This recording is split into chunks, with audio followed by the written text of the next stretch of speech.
या देवी सर्वभूतेषु शक्तिरूपेण संस्थितां नमस्तस्यै नमस्तस्यै नमस्तस्यै नमो नमः।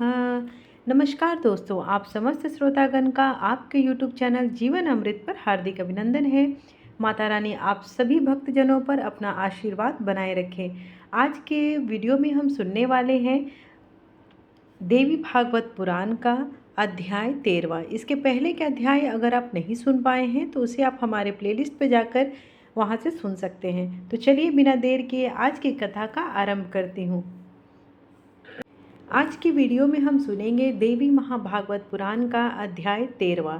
इस अध्याय में मेनका के गर्भ के अर्धांन से गंगा के प्राकट्य का व्याख्या की गई है और देवर्षि नारद द्वारा हिमालय को गंगा का महात्म्य सुनाना, ब्रह्मादि देवताओं द्वारा हिमालय से भगवती गंगा को ब्रह्मलोक ले जाने की याचना करना, ये सारी कथाएं सम्मिलित है। श्री महादेव जी बोले, वत्स, मैं वह कथा सुन रहा हूँ जिस प्रकार सती ने 2 रूप धारण कर मेनका के गर्भ से हिमवान के घर पुत्री रूप में जन्म लिया। मुने, पहले वे अपने अंश से धवल कांति युक्त गंगा के रूप में प्रकट हुई। भगवान शंकर के सिर पर स्थान पाने के लिए उन्होंने जल रूप धारण किया। उसके बाद महागौरी के रूप में वे शंकर प्रिया पूर्णावतार धारण कर अतिशय प्रेम के कारण शिव के शरीर राधर में स्थित होकर उनकी अर्धांगिनी बनी।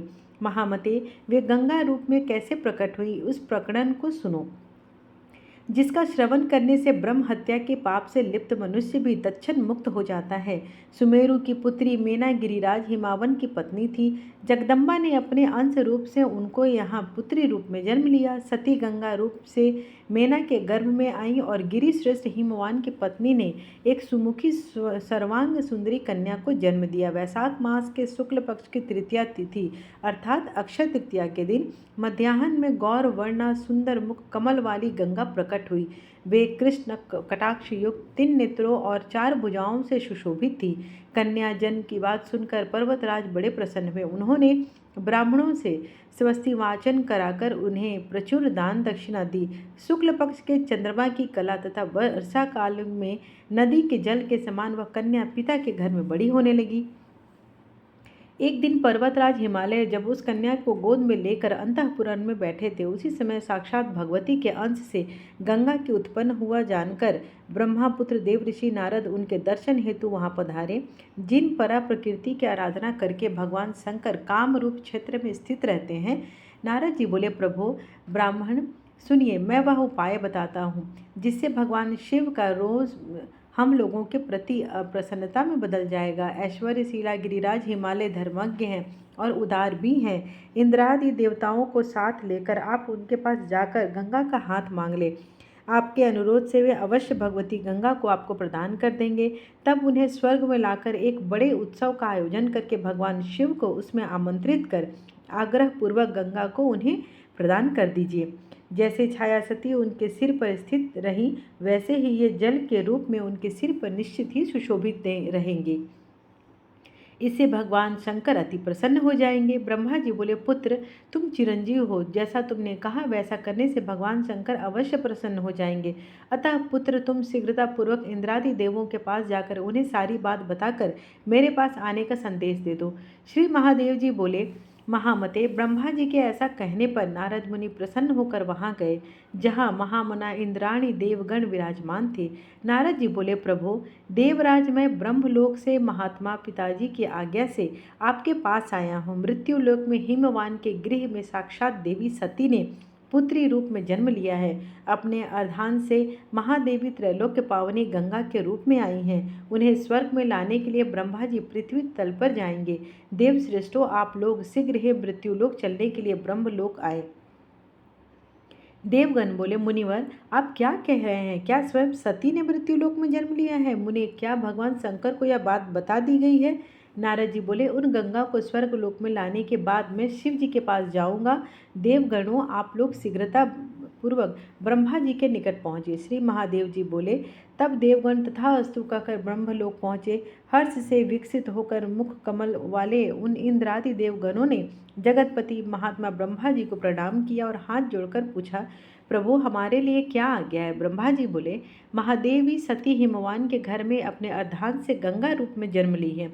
इसी प्रकार उमा भी वहाँ अवतार लेंगी। उन ज्येष्ठ पुत्री गंगा को स्वर्ग में लाने के लिए हम लोग वहाँ चलेंगे। इंद्र, कुबेर सभी देवतागण मिलके वहाँ शीघ्र चलने लगे। श्री महादेव जी बोले, मुनि पुंगव इंद्रादि देवगण ऐसा ही हो कहकर गंगा को मांगने का विचार कर महर्षि नारद तथा ब्रह्मा जी के साथ हिमालय के पास शीघ्र पहुँच गए। देवताओं की चेष्टा जानकर महादेवी गंगा ने उससे पिछली रात्रि को ही गिरिराज को स्वप्न में श्वेत वर्ण त्रिनयना मकर वाहन एक देवी दिखाई दी थी। वे सामने आकर बोली, पिताजी मैं आपकी पुत्री हूँ, एकमात्र मैं हूँ, आद्या प्रकृति हूँ और मैं ही हूँ जिसका दक्ष प्रजापति की सती के रूप में थी और जिसने यज्ञ में शरीर त्याग कर अपने पति शिव से वियोग किया था। शिव जी भी मेरे वियोग में व्यथित होकर कम रूप क्षेत्र में रहने लगे हैं। वे मुझे पत्नी रूप से पुनः प्राप्त करने के लिए तप कर रहे हैं। आपने भी पुत्री रूप से मुझे पाने के लिए भक्ति पूर्वक मेरी आराधना की है, इसलिए मैं अपने अर्धांत से इस समय आपके घर में आई हूँ। अपने दूसरे अर्धांत से भी मैं आपकी ही पुत्री बनूंगी। मुझे ले जाने के लिए ब्रह्मादि देवगण आपके पास प्रार्थना करने आएंगे। मैं उन देवताओं के साथ स्वर्ग चली जाऊंगा और उन महान देवताओं के द्वारा भगवान शंकर को दी जाने पर मैं पुनः उन्हें पति रूप से प्राप्त कर लूँगी। पिताजी मेरे लिए आप मोहासक्त होकर कभी भी शोक न करें। पिताजी आपको ये बातें पहले ही इसलिए बता दी है जिससे आप ऐसा होने पर दुखी न हो। मुने गिरिराज से स्वप्न में ऐसा कहकर गंगा जी अंतर्ध्यान हो गई।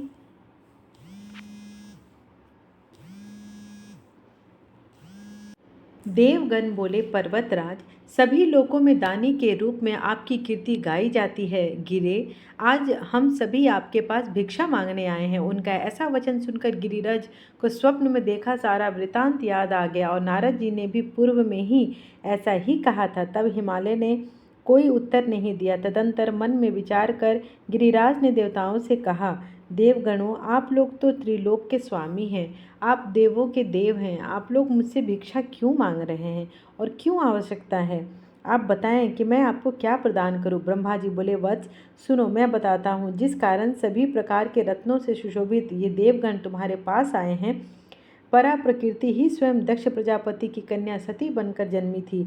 उन साध्वी ने त्रिभुवनपति भगवान शंकर का वरण किया था। गिरिश्रेष्ठ दक्ष प्रजापति के कुबुद्धि के कारण भगवान शंकर की निंदा में लीन रहते हुए द्वेष बुद्धि से एक महायज्ञ का आयोजन किया था। उसने इंद्र प्रभृति सभी देवताओं को आमंत्रित किया, मुझे और विष्णु को भी बुलाया, किंतु महान मूर्खतावश सती और शिव को नहीं बुलाया। गिरे इस कारण महादेवी सती कुपित होकर स्वयं दक्ष के नगर को जाने के लिए उद्यत हुई। यद्यपि शिव जी ने उन्हें रोककर अनेक प्रकार से रोकना चाहा, अपने प्रभुत्व के अभिमान से शिव जी ने ऐसा किया। यह सोचकर सती ने भगवान शिव को अपराधी समझा और क्रुद्ध होकर वे उन्हें छोड़कर दक्ष के घर को चली गई।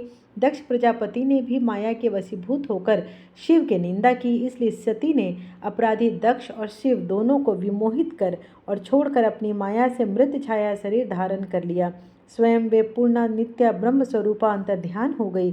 त्रिभुवनपति भगवान शिव दुख से व्याकुल होकर छाया सती को सिर पर लिए धरातल पर नृत्य करने लगे।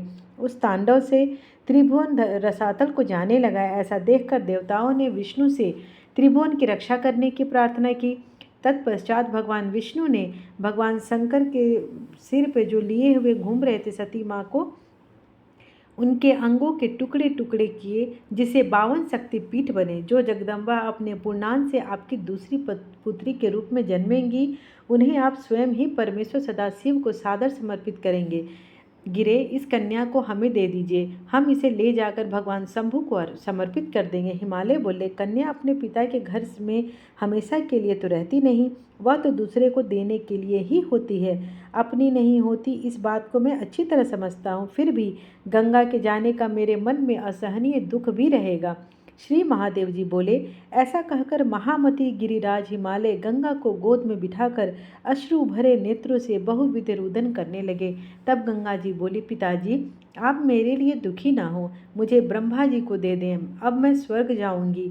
मैं आपसे दूर नहीं हूँ और ना आप ही मुझसे दूर हैं। आप भक्त हैं और मैं भक्ति प्राप्य हूँ, अतः आप मुझे सदा अपने निकट ही पाएंगे। पिता से ऐसा कहकर तथा उन्हें प्रणाम करके गिरिसुता गंगा भूतपति सदाशिव को पति रूप में प्राप्त करने के लिए ब्रह्मा जी के साथ चली गई। इस प्रकार श्री महाभागवत पुराण के अंतर्गत श्री महादेव नारद संवाद में गंगा गमन नामक 13वां अध्याय संपूर्ण हुआ। आशा करती हूँ आप सभी भक्तजनों को कथा अच्छी लग रही हो।